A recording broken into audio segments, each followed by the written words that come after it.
The fascination with fast lenses is as old as photography itself. But what are the implications of using these lenses on analog or digital single lens reflex cameras?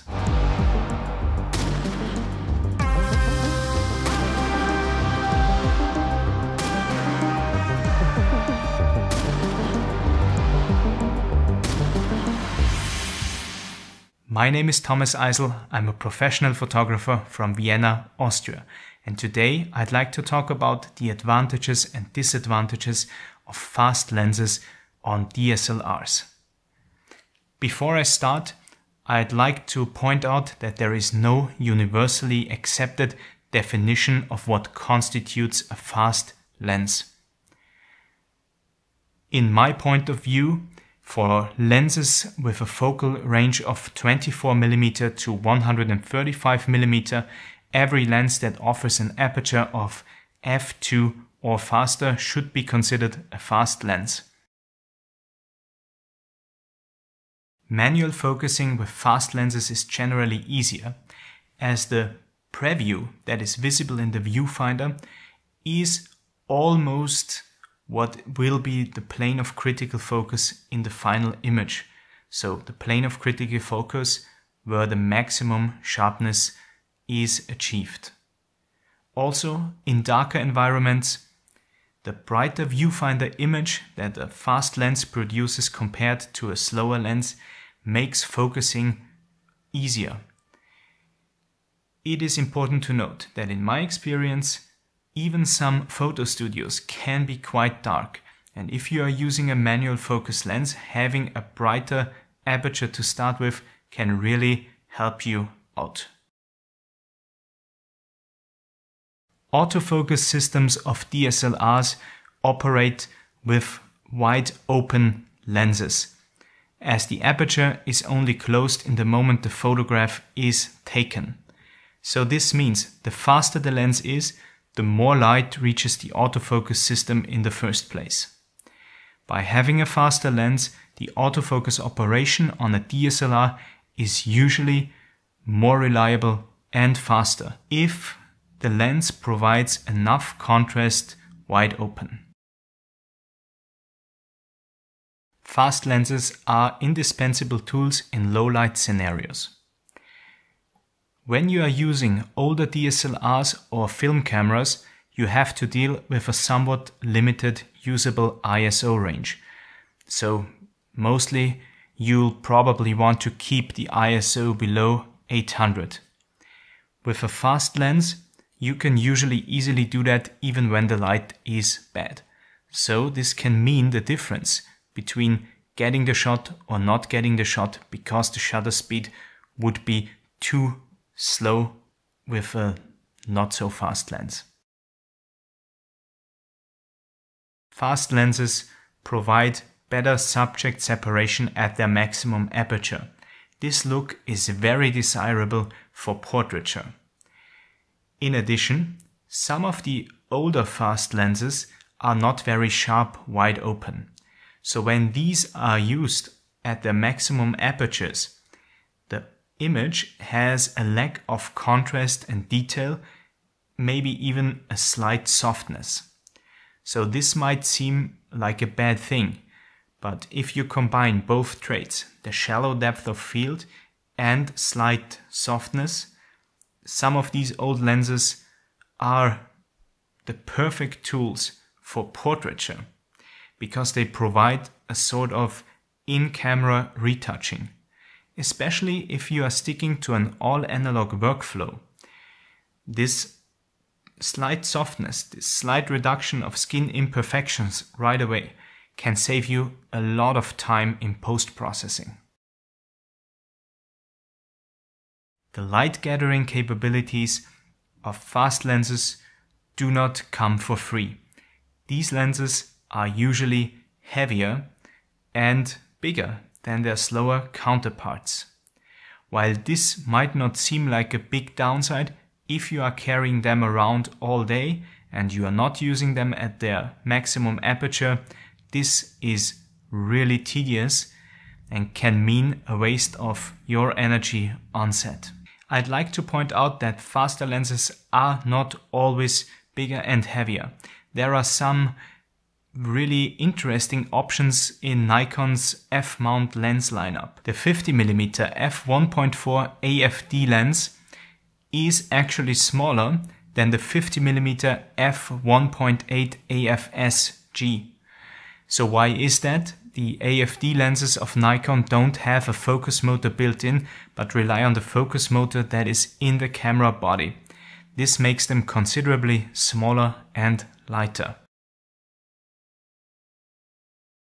The following rule of thumb is almost always true when talking about older lenses. If a faster lens and a slower lens are both set to the same aperture and the resulting images are compared, the slower lens offers almost always more micro contrast and more sharpness. This is due to design restrictions when you are designing a faster lens. In order to counterbalance this unfavorable trait of fast lenses, some modern lens designs went to great lengths. What does that mean? Usually more glass, bigger lenses, more complex designs, and vastly increased price tags. A perfect example of such a lens is the Nikkor 105 f1.4e, which is a stellar lens, but it is really big and heavy.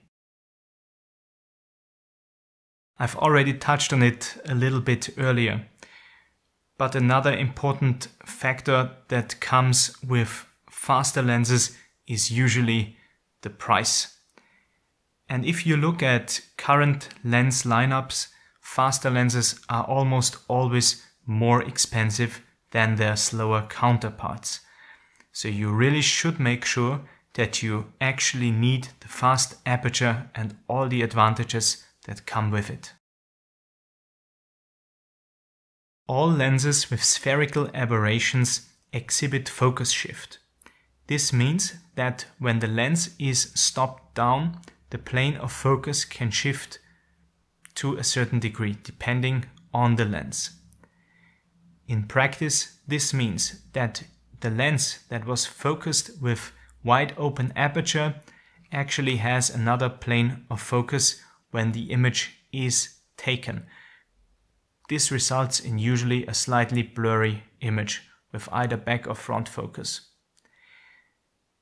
Interestingly, slower lenses don't suffer that much from this issue, as they offer a wider depth of field to start with. So when you are working with slower lenses, the focus shift effect is there, but it is hidden as there is more depth of field when you look through the viewfinder. So the focus shifts, but everything still remains in acceptable focus. This means that with fast lenses, you have to know at which working aperture you desire to use them. And then you have to fine-tune the autofocus system of your DSLR to that working aperture.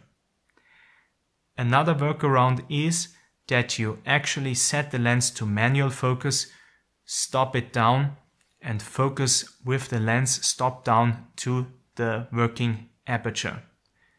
Of course, the viewfinder image gets darker when doing so, and handling-wise, it's a major inconvenience. I'd like to end this video with some recommendations.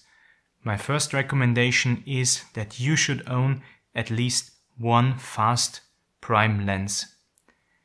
The unique capabilities that these fast lenses provide can really help you to get interesting results in your photography every day.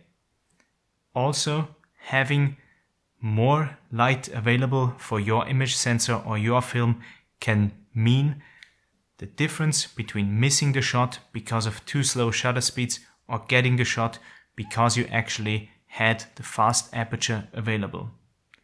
I strongly advise against filling your camera bag with f1.4 lenses only, as it just doesn't make any sense. as fast lenses come with their own drawbacks, as I mentioned previously. Also, you don't have to get an autofocus prime lens with modern optical design like the 105 f1.4e. These lenses are often very expensive, very heavy, and that is not always needed, because you can also get a lens like the one in my left hand, the 58mm f1.4 Nocton by Voigtlander. This lens offers shallow depth of field, great imaging performance, and as it is a manual focus lens, it is quite compact for what it is. If you look at the used market, you can get old vintage lenses for your DSLRs. As I mentioned previously, they are often less sharp, making them very suitable for portraiture. Just check out whether you like the look of the vintage lens you'd like to buy before you actually buy it.